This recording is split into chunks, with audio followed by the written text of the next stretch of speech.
and welcome to the Mind to Lead, episode number 6 of the isolation series with the one and only Anna Rose Richards. Hello, Anna. How are you today? I'm amazing. I sound phenomenal. Still phenomenal. 6 weeks in. I know. Thought there might have been a feather that was ruffled, but 6 weeks and I feel good. No, that is absolutely amazing. So, look, I thought today we've covered a lot. We've talked about a lot. We've gone into habits, routines, relationships, how we're dealing with stress, keeping fit, energized, all that good stuff. So I thought we would kind of summarize a little bit and give some actionable steps for people, and then we'll finish on how we are looking towards the future, what we're noticing, what the trends might be, and how basically people can keep perspective during this time. So let's start by the big sort of summary. So in the crisis right now, where we're all in, there's lots of chaos and uncertainty happening, what do you think are the sort of the key major things? If you could summarize the top 5 things that you are making sure you're doing every single day to stay healthy, both physically and mentally, what would those 5 things be for you? Anna, go. Okay. So I was like, oh my God, this could be a really hard question. Because this is such a sincere conversation that we do have. But no, straight away, truly, deeply, every single day. And we've touched on this on another podcast. So if you love what you hear with this, then go back and listen to the whole conversation. But it is around moving, eating, thinking, reading, and earning like I love myself. So I have to do, again, that's 5 things, but you asked for 5. So the core things that I focus on every single day, no matter what, even on I say my self-love Sunday, where I really do take the whole day off, just completely from everything.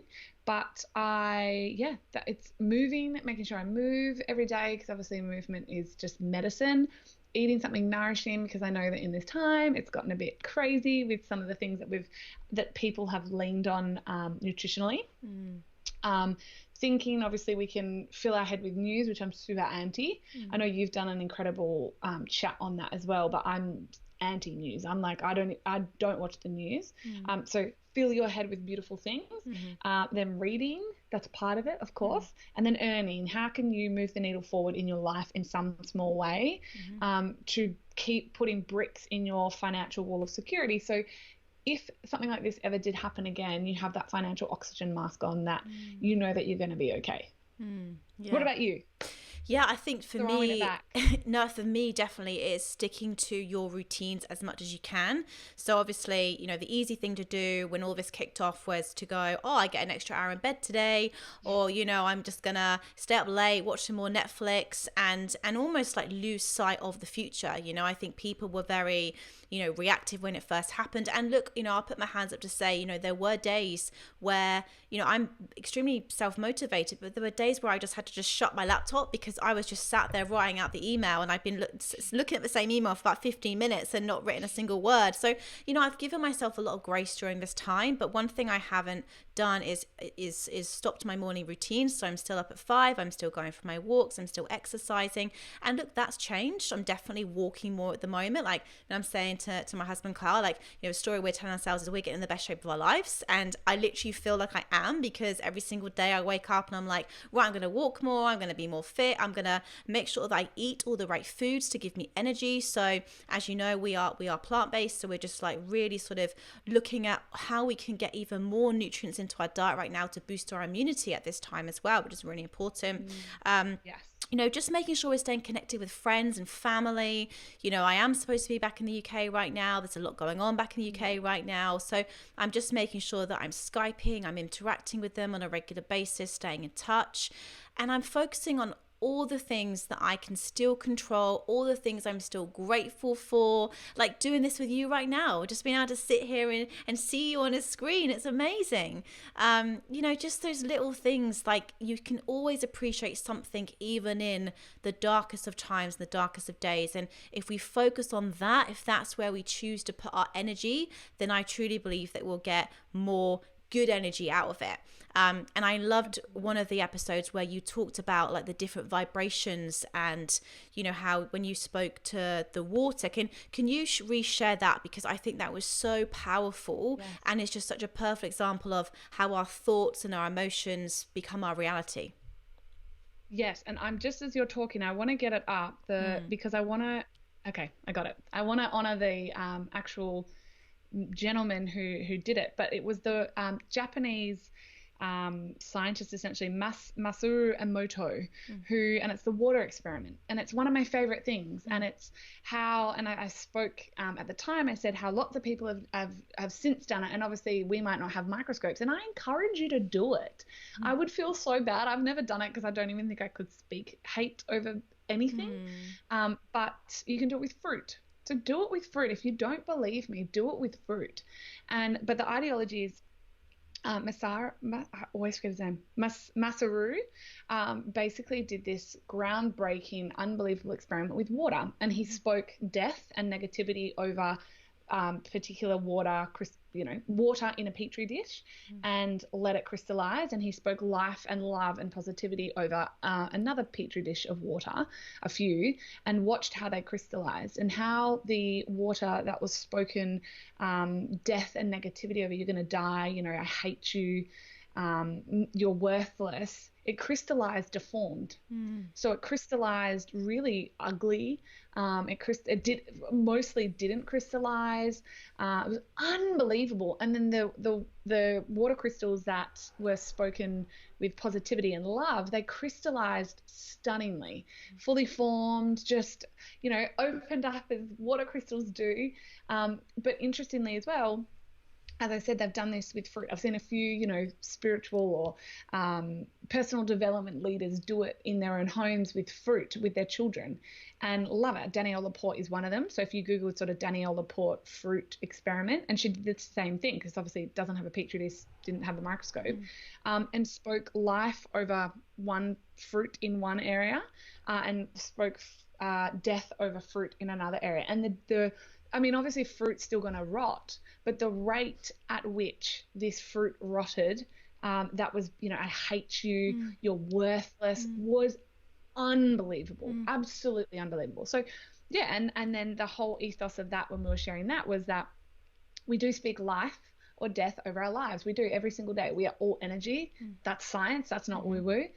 We're matter, and we matter, but we are matter. So the idea is that everything is energy, and we bring about what we speak about. And so the idea is in the spiral of emotional intelligence, essentially. It's like the spiral of energy. The highest vibration of energy is joy. And the fastest way to get to joy, I truly believe, and this is all written up, but is gratitude. So yeah, that was one of my favorite conversations as well. And interestingly, I've had a few people reach out about that one and say, hey, what was that? I heard it on the podcast. What was that water thing again? So it can impact. There's a book. He wrote a book. So get the book. As have I, which is why I wanted to bring it up again, because it's just it just kind of reinforces that what we're speaking about, when we say things like, speak kindly to yourself, acknowledge yourself, be grateful, like all of these things, like it works, and that is proof right there. And I just think, like I always say to people, what's the first thing you say to yourself when you wake up? Because if you snooze the alarm and then you lie there and you think about all of your problems and you think really negatively about the day, about what you can't do and all of that, well, how do you think your day is going to go? I say that bad mornings lead to bad days lead to bad weeks lead to bad months lead to bad quarters lead to bad years, which lead to bad decades, and ultimately bad lives. So how we wake up every single day, what we say to ourselves, it matters, and it impacts us, on a physical and a mental and an emotional level. So I just think it's really important. I really want to emphasize that now more than ever. So in terms of, like you said to them there, like we create joy. So do you have any practices that you do on a regular basis? So someone said, well, I do want to feel more joyful, but I don't know really where to begin. How do I bring more joy into my life? I want to be feeling those higher vibrations. So what do you do to bring more joy into your life every day? Create a list. I have a list. I know this sounds crazy. I had a list years ago, probably 8 or 9 years ago now. I created a list because I was not a joyful person innately. So I think we all are. No, we all are. We are all innately born with joy. We're all born these perfect little beings that, love our roles, and we're just these happy little bundles of joy, and we unlearn joy. So and I had unlearned joy. So I literally had a list that I had things on it that I knew made me happy, or something might have happened in my life, because I understand there's the spectrum, and we're all on a spectrum at all times for all things. And it's like, you were depressed and, you know, you need clinical help, and that's, you know, get clinical help, to you were just Tony Robbins joy, who just rocks it at life, right? That's sort of the spectrum. And in between that, we all fall somewhere. So wherever you are, you might be the person that is like, well, I don't know what makes me happy. I don't know what brings me joy. You do, you've just forgotten. So start to play with that again. And I always say to people, what a gift. Like, how fun, positive, like how fun that you can find the things that bring you joy again. Like, what a gift. But for me, it's things like, I love laughter. I think, and I shared yesterday, is World Laughter Day. So I celebrated it because I just love laughter, and laughter is the fastest way, I truly believe, to bring joy. So for me, I love stand-up comedy. That is literally at the top of my list, stand-up comedy. I love bubble baths. They bring me so much joy. I love a good book. I love loud music, but not music. I love loud music. So sometimes if I'm going into that the vibe of, you know, fear or despair, never despair, but, you know, fear, or if you're feeling, let me make it like fear or despair or anger or rage, and you know you've got your list. Okay, hang on, what brings me joy? Look at the list. Okay, can I have a bubble bath? No. Can I call my friend? Yes, but she might be at work. Okay, what else? Loud music. Boom, put some loud music on. And I'm really big on as well in Marie Kondo's. I've never watched it, but I really believe in creating a home environment that sparks joy. I'm very big on that. Like, have a home, and it's not a mansion with full of expensive things, but, you know, just things that bring you joy. So Morgs and I recently, like, because we loved your outdoor area, I was like, it just brings me so much joy when I go to their house. Like, I'm recreating that in our home. And so I really believe as well, in your home, trying to create a space. So my office sparks joy for me. I love when I come in here, because I have a velvet couch that I love, you know, things that I love, a beautiful success quote in front of me, you know, crystals that I love. I've got a photo of my mum. So I've always got things around me that spark joy. So if you're unsure what does for you, what a gift. Have some fun with this.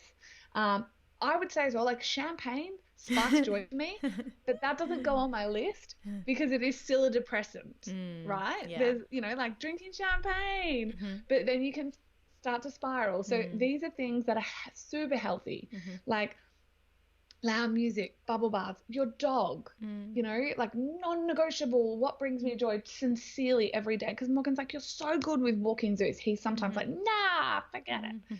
But I'm like, babe, you have no idea. When I see Zeusy on the grass, like there's this little area out there, he gets so pumped up and he like does these little zoomies. It brings me joy. And I'm like, that's a highlight of my day, seeing him have joy. So yeah, just anything healthy, nature, whatever, bubble baths, and have a list. So if you need to if you're having a moment, you can default to it and work through it and go, I can't do that, but I can do that. I'm going to do that. I love it. I love it. You just touched something really important there as well about environment. And I think that you are a product of your environment as well. So, you know, and I'll give an example of this. So I moved up from Melbourne almost a year ago now. And because of exactly what you just said then, I actually got clear. I sat down, I thought, what does give me joy? Well, what gives me joy is feeling warm and the sun like beating on my skin. What brings me joy is walking on the beach and, you know, being with my husband Kyle and my little cavoodle Ted. What brings me joy is sipping on a coffee, looking at the waves. What brings me joy is being in nature, you know. And I just think that if you can get super clear on what brings you joy, and they're not all external things, you know. What brings me joy is just sometimes sitting in silence and closing my eyes and focusing on gratitude, you know, of like all the things that I have in my life, and just being grateful for my body, for my health, you know, for all of those things. But I think people wait to feel joy, and I think you can generate it, you know. So I think that every single day you can be intentional. And I love what you just said then about you have all those things around you that like bring you joy. Well, on my wall in front of me in the office, I always write down 3 words of how I want to feel today, this week. And I've got joyful, number 1. Number 2 is energized. And number 3 is calm. Because yes, I want to be in that good vibration, but I also want to feel a deep sense of peace and calm as well. So any time in the week where I feel myself getting a little bit, maybe sidetracked, or something happens that I can't control, there would be a tendency to go, oh no, this is terrible. And I just look at my wall and I sit back and I go, well, I am committed to living by those 3 emotions, those 3 words. So whatever's happening, I'm going to allow myself to feel it, but I'm not going to sit with it. I'm going to then choose joy, to be energized and to be calm. And what you just said then about Tony Robbins, because I was listening to him a few days ago, actually, he was being interviewed and he was saying that, he primes his mind every day. So there was a study done that he said that when you stand in like a power posture, so like if you're a woman, you stand, you've got a cape on like you're Wonder Woman, or if you're a man, you pretend you're Superman. It has been scientifically proven now to reduce your confidence by 20%, to lower your cortisol by 25%, just by standing in a power posture for a couple of minutes. So there's things that you can do. Phenomenal TED Talk on that. Yeah. There's a one of the top 15, I want to say 10, no, top 10 TED Talks of all time. And we share this with our team often. It's in like a login area of our website, is the talk on that. Amy Cuddy, I think is her name. I can't believe I remember that. I think it's, I might be wrong, but top 10 TED Talks of all time. Go and watch it, because that really impacted me. Sorry, my dog's just licking himself. Oh. My third child. I just didn't know if you could hear it. And she talks about that and the posture. And I wanted to speak to that. I know I can't say that the science has been done on it or anything like that, but language as well. Yes. So, doing your power poses and things, but something that I've always, the last 10 years anyway, not always. So since I was about 22, I have been so conscious, and again, because of Tony Robbins, it was Awaken the Giant Within. In that book, I read the power of language. And, I'd been brought up to understand that you speak life or death over your life, but to this end, I hadn't sort of looked at it to this detail. And I remember I used to get asked all the time, how am I? How are you? And it's like, it's the respectful Australian anyway. How are you? Like always. People always say, and I was one of them, not bad. I'm not bad, thanks. Well, you're not bad, so you're good. So why are we using a negative not and bad negative to say that you're good? Just say that you're good. I'm really good, thanks. And it's not to tell a lie. But the thing is, that end of language is so important, and that's where I started this whole phenomenal. People always, everyone's like, even my hairdresser, I walk in, she's like, Mrs. Phenomenal's here. But it started at 22 because I thought, this is so powerful. I'm good. I'm better than good. I live in a blessed country. I can always find something to be grateful for. So for me as well, I wanted to speak phenomenal into existence. There are days where I don't feel phenomenal, obviously moments, not days, moments, but I want to speak that into existence. I want to call that in. So for me, to that end is how specific and important language is, that if you're someone that has been saying, I'm not bad, thanks. I understand what you're trying to say. You're saying that you're good, but just say it. Say, I'm great. Thank you so much. Or I'm phenomenal. Try it on. Because it's my favorite thing. Like still today, Morgs is like, I still can't believe people like, we'll go to the shops and people go, how are you? I'm phenomenal, thanks. Or I'm extraordinary. And they're like, oh my God. I know, yeah. What a response. Yeah. I haven't heard that in years. And I'm like, wow, it's a gift just to give that to someone. Like, oh, I'm phenomenal too. And I'm like, say it then. Like, go with your bad self. Yeah. But let's commit to stop saying, I'm not bad. You're well. You're good. You're great. You're amazing. You're so many things other than not bad. Yeah. I love that. And actually one thing I banned in our language was fine. That's the other word. I'm fine. you know. Yeah, the And F word. if anyone says in the house they're fine, it's like, we don't do fine, what's up, you know, because normally there always is something up. And then, you know, because that's like the kind of like the red flag word. Oh, you're fine, which means something's not right. But going back to like when I first met you, I remember just this beautiful energy that came off you. And I remember like bumping into you like when we were walking like around the complex, and I was like, hey, how are you? And you said, I'm phenomenal. And I just said to Kyle, you're so right, we don't hear that. Like, but why is it? Like, are people like afraid to, you know, like, have we been programmed to not be these positive beings? Like what is it about our society that, you know, maybe people are actually afraid to actually be positive? What's your thoughts on it? This is so crazy that this has come up, because this is something that I've been super conscious of in the COVID-19 pandemic. Yeah, I have been really well, and we've thrived, and I've stood in ownership of that, even though it can be scary because many aren't. Yeah. Now, you thriving doesn't mean it's not bad because others aren't, and it's not disrespectful that others aren't. But I've always said to Morgan, me being unwell doesn't help unwell people. I have to be well to help unwell people. Being poor for myself, I'm speaking for myself, I can't help the poor. I have to be thriving financially to help others step into that. So I think there's two things, because I've noticed, so I think especially in the COVID, I've almost been, you know, conscious of not saying phenomenal once. And I remember catching myself and going, you will not play small or dim a light just because this pandemic is going on, because you are still phenomenal, and that's okay.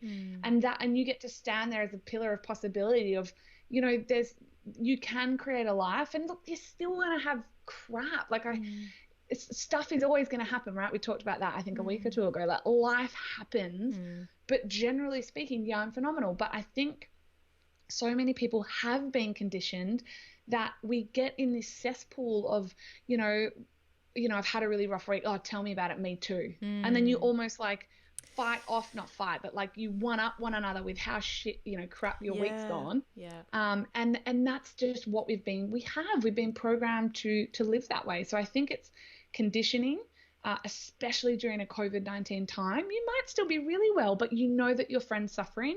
You sitting in your fake suffering doesn't serve them. I have felt like I've never helped. In fact, I know I've never helped more people in the last 6 to 8 weeks, because I've remained positive, because I was sincerely positive, and I've owned that I opted out of the pandemic because I did.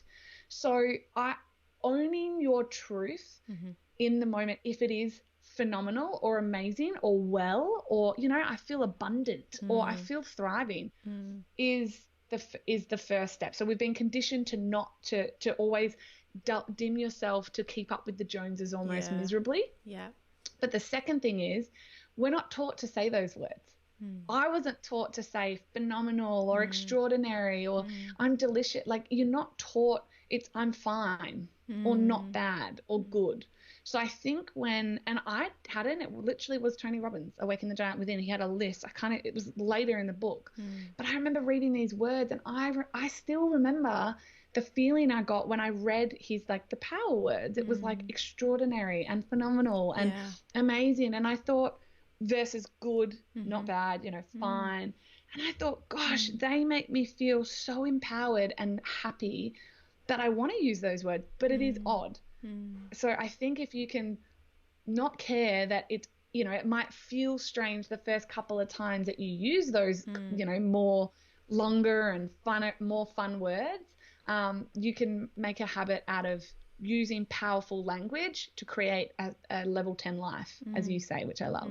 I completely agree. And just really funny, I just literally finished this morning a how to thrive, not just survive, through COVID-19. Yes. And in it, I write a chapter that says stay connected, but I actually put a disclaimer in it, because I say, make sure you stay connected with people who are also keeping positive, because the last thing you want to do, everyone's like, stay connected. Well, I don't want to speak to, you know, negative Nora. I want to be speaking to people like you and our other beautiful friends, you know, and people who are, you know, like not like, you know, brushing it to the side, but people who are seeing, like, who are remaining positive and who are focusing on the things that they can control and who are sticking to their routines and their habits, because, you know, it's so true that we are a product again of our environment and the company that we keep. So, you know, if I was hanging around now with people who were focusing on the negatives, that, you know, all the things that they couldn't do and all that stuff, it's going to rub off on me. And I think that's what tends to happen. You know, that's why people say, you know, we are the average of the 5 people that you hang around with. And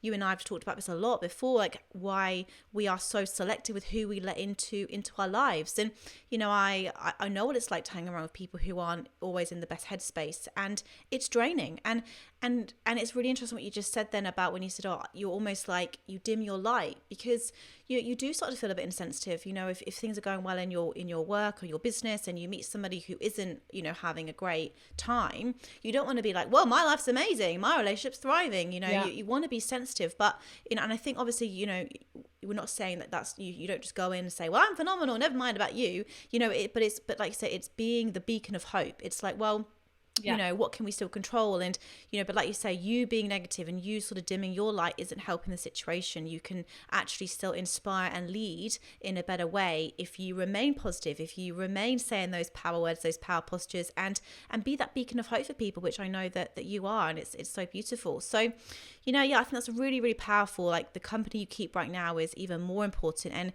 And probably when we come out of all of this as well, we're going to really sort of see who the people that maybe we want to be hanging out with a bit more, and who has remained positive and calm throughout this, you know. And I think people will be definitely auditing their lives and thinking, who is important, who's been there for me right now. I think that's going to be a big one. And yeah, spending some time thinking about what does bring me joy, what does bring me meaning, and hopefully getting, you know, a bit more clearer and a bit more clarity around what they want right now. You know, I've certainly noticed a lot on LinkedIn at the moment with people actually loving working from home and saying like, why do I have to be in the office 9 to 5, Monday to Friday? So that's going to be really interesting. So yeah, what's your thoughts on, I guess, the future and how COVID will impact work and lives and all that stuff? What do you think is going to happen from here? I truly believe that this is like what the Industrial Revolution was to the world. I truly believe this is the biggest disruptor since, you know, the last revolution, essentially, of how we are going to live, how we are going to work. And yeah, because I know for a fact, Morgan and I, the second, because obviously you and I have worked from home. Well, I've worked from home for 7 years. You know, and there's highs and there's lows, but it you cut your commute time down. I always joke when I do Instagram stories, I'm like, oh, just off to the office, and I'll, you know, walk up the stairs with my coffee. That's my commute. So, and Morgan and I have always said, you know, there's so much goodness to working from home. We've been real ambassadors for it, for industry. In general. I know even for, so we're network marketers, so you like subcontract, but it's not our company. The company is a multi-billion-dollar company. We've pushed to them. We're like, you guys should work from home more. You should be allowed to work from home. Like, working from home's great. And I truly believe in COVID, it's shown companies, there's two schools. I've listened to a few podcasts as well on this, like, in the sense that some big companies are like, nah, it's, you know, shown us that, you know, our employees can't be trusted. I was like, what a toxic place to work. But they were like, oh, we need them back in the office. But I think for 80%, the Pareto rule, 80-20, I think for 80% of most huge organizations that are paying, you know, exorbitant rent on these city offices, when their company could have still, or has been humming along with employees at home, it's going to for sure change the way that we see the work environments in the future. And it will be a huge swing to working from home. And I think as well, employees aren't going to they don't want to go back on a 2-3 hour commute or 1 hour commute every day. And they want more choice. And I remember doing my human resources degree back in, I was 19, 2021. And this then was a thing. So working from home then was this big kind of pie in the sky. Ooh, will it ever happen? You know, could it ever happen? Doing case studies on it. You know, and back then it was like, well, it could, but now it's like, oh, it's here. The revolution is here. And I think that it's going to change the way a lot of individuals work. And I think it's going to be really powerful. I think it can it can end some relationships, but it could enhance some relationships. It could, you know, you've got more time in your life, which is the most important thing. It's what money can't buy, to work more on that goal or dream, or get to the gym. And you kept saying, which I understand, you know, if you had a 3-hour commute, maybe you genuinely couldn't. So, you know, people can focus back on their health. I just think I said it on one of the first podcasts, it's like shone a mirror, like held a mirror up to all of our lives, ripped it all apart, shown us what wasn't working, and we've been given this gift of being able to put it all back together again, which I just think is incredible. So yeah, I totally agree. And I think, you know, like, I mean, I've worked from home now consistently for a year. But before that, I did 2 days from home when I first started the business. And, you know, our team, Seed Solutions, they work from home. They already work from home 2 days a week, and now they're working from 5. And I've always argued, well, if you can't trust your team to work from home, then, you know, you don't have a good team, and you're not a good leader, you know, because I just think empower your people. And, you know, I've always argued it. I have never, ever understood why you have to be in the office between 9 till 5 days a week. I've always hated it. I've just never agreed with it. And I know that as soon as I started working from home, I was more productive. I felt more calmer. I felt like I had more time, you know, and I just think like that is the way the world should be. And also for things like climate change, you know, less cars on the road all the time, you know, like less people commuting, like there's so many benefits to it. And, you know, I think one thing that we all want is more time in our lives. So yeah, if you did allow people to work from home 2-3 days a week, amazing. You know, but you're right. This is going to be such a big disruptor of work, and I'm already seeing people come out going, I'm loving working from home. I'm thriving. I'm getting so much more done, which is amazing, because I've been saying it for years. And we get a lot of questions like, you know, from our candidates going into interviews being like, oh, what's the flexibility like? And before it was always like a bit of like awkward question. Like I was like, oh, like, I agree that I'm so for you working from home, but you know, some clients were against it, some were for it. And I've always been like, why haven't you got a policy in place? You know, but now it's like, well, you know, let's go for it. Let's make sure you are setting your team up for success. And, you know, because it can be done. It absolutely can be done. Yeah, it's been done. Yeah. And I think it just needed the push. Everyone was on the edge of the cliff, and everyone just needed to be pushed. Yeah. And COVID was a push, because companies, I mean, even our amazing accountants, I was emailing them the other day because I was laughing. I was like, how's working from home going? You know, do you need any tips?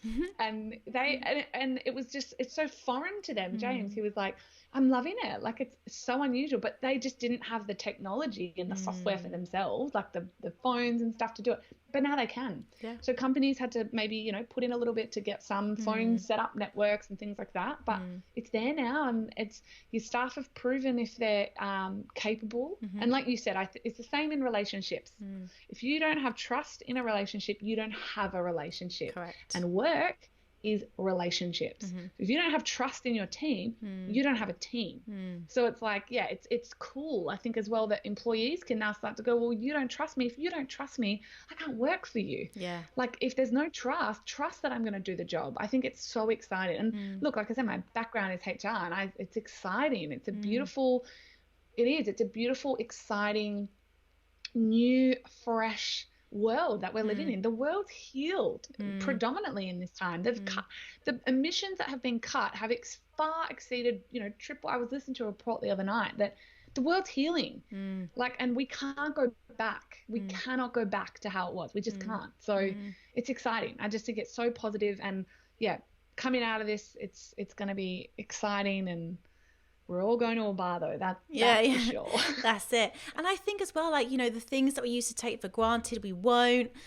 You know, and I think all of, like, you know, I'm looking forward to, like, obviously getting back in the gym and going out for breakfast and dinners and drinks and things, and all the things that, you know, ultimately our freedom that we just completely took for granted, we won't. And I really hope that we don't, because obviously the tendency is, it's all back to normal now. But I don't think things are going to go back to the way they were. I don't think they can. I think we're going to be talk pre and post COVID. And, you know, and I just want to say, like, but that's okay. Like, I think people fear change, but change can be good. And I think, you know, yes, at the moment we're in it, we're experiencing it, and there are, you know, a lot of uncertainties and things that need to be sorted out. But I do think that there will be some positive things that come out of this, you know, and even if it's just, you know, you've had more time to spend with your children, you've reconnected with them, or you've reconnected to your spouse, or maybe you've started that side hustle that you always wanted to, or maybe you got fit because you had more time to exercise, or, you know, maybe you've realized that, you know, actually working from home and maybe you want to go part-time, like whatever it is. But I think people are starting to have really big realizations,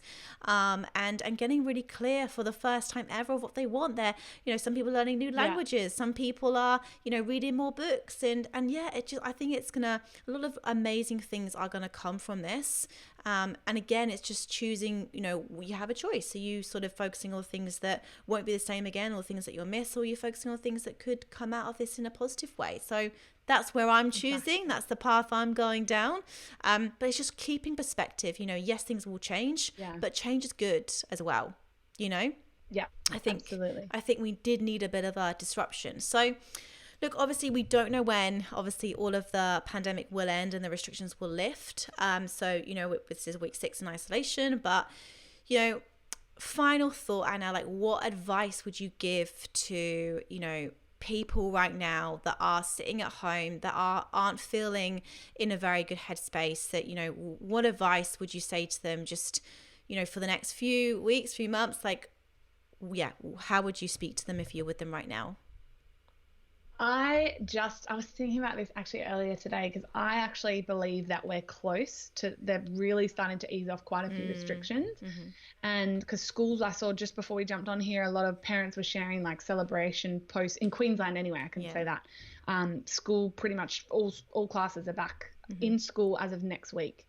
And I thought, gosh, well, once schools are back, I think then, you know, gyms will probably be last and blah, blah. But I just thought, people are actually going to start getting that almost anxiety, I think, like, oh, it's over. I actually think in a weird way, a lot of people, even if they haven't realized that they've loved isolation, have actually loved isolation. And kind of, even if it was a spiral of not the best habits, I think that they kind of like that comfortability. So I think with the precipice of us being all unhinged and unlocked again, and choosing or not, but I hope that you do choose to create a new world for yourself as the new world is created. I would just say, and I think I said this a couple of weeks ago, and I know you're reading the book now, but just picking one thing. Because I know for me, you know, even we had all these, you know, amazing goals of what we wanted to do, and we've done some of them. We've done lots of amazing things. But there's one more thing I want to do, right, just before it's over. I want to say, look, we started it during that time. And that's the one thing I'm focusing on. So I don't overwhelm myself. I don't beat myself up. I'm not doing too much. And I think as we start to come out of this, and maybe your eating habits did get a little bit off track, and now it's like, oh my God, my clothes definitely aren't fitting. I've had this conversation with quite a few women. They're saying that their clothes literally aren't actually fitting, and give yourself grace. That's okay. No judgment. But is it health that you need to focus on now? Just because we're coming out of it. So is it health? Is it movement? Is it, you know, okay, I'm gonna start moving my body. I said I was gonna the whole time and I haven't, but today, I don't care if it's 9 o'clock at night, I'm gonna go for a walk. Is it reading? Is it starting the side hustle? Can you, you know, look up a course tonight or whatever, but just picking one thing to focus on. So as you come out of isolation, because it is a big change, it is a big change, and it's exciting and it's positive, but it's big.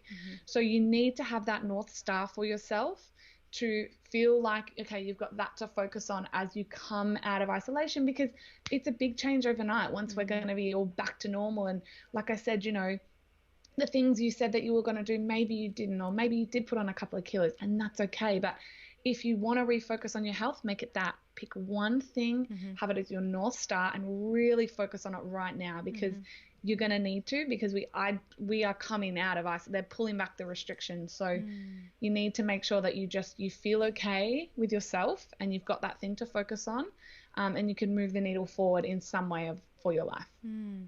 That's beautiful. I didn't think about it like that. Like people actually will miss isolation as opposed to like, woo, it's been lifted, celebrations, you know. And I think that there could be a little bit of that when people go back to work and go back to their, you know, Monday to Friday routines. That's really interesting. So, but yeah, like you're right. It's like, it's not going like all the restrictions lifted and everything's back to normal. And, you know, I'm going to see that friend. I'm going to do this and this, and trying to overwhelm yourself with everything and try and do everything all at once.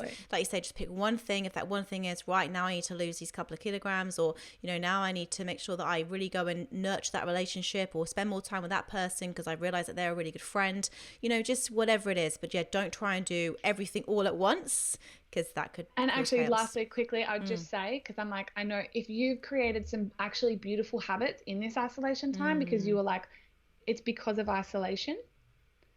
Sorry, are you there? Yeah. Oh, I've just lost you. Sorry, I was like, it's gone. You're back.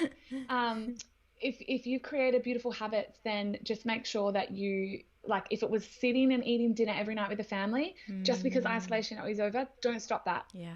Make that your North Star is all I want to say. So it could be something really positive that you've actually started that you think, oh, well, it's going to end now. Isolation's over.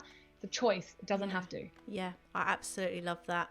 Well, look, I really hope that everyone who's been listening to these series have been enjoying them. I've certainly had some amazing feedback, so I want to say thank you so much for that. And yeah, look, beautiful 6 episodes recorded. Go back and watch them, and really hope you enjoyed today because I certainly did. As always, Anna, absolute pleasure, and I look forward to having a champagne and a hug and, you know, all of this good stuff afterwards. That's what I'm looking forward to. So have a beautiful day, everyone, and I'll speak to you soon. Thank you so much for listening to the Mind to Lead podcast. I really hope you got some great takeaways and key learnings from this episode. To help us spread the message, please give us a rating and leave us a review. We love reading your thoughts and your insights and your learnings. And look, reach out to me on LinkedIn. I'm Georgie Hubbard. Reach out to me on Instagram. I'm Georgie L. Hubbard. Let's connect. I hope you have an incredible day, and I look forward to speaking to you all again soon.